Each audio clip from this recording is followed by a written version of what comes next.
huwag mong kalimutan yung naghiling sa Panginoon. Yung Panginoon kasi siyang pinakabis na number one para sa atin na tayong mga parang mga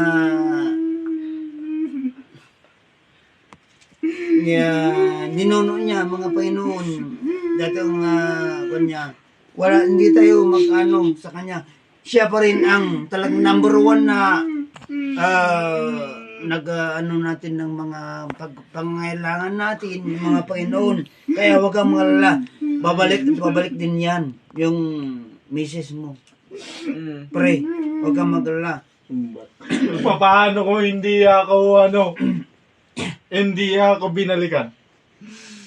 Isang mahal ko lang sa kanya kasi siya lang nag-iisang mahal ko. Bakit ako iniwan ako? Iniwan ako ng gusto, hindi ako minamahal ng gusto. Tapos ako iniwanan niya, pinagpalit pa ng isang babae. Tapos ako, paano ako? Paano ako? Bakit Hindi. ganito? Iniwan ako ng gusto. Tapos binibigay ko sa lahat sa kanya na totoong buhay ko. Nakakaluha.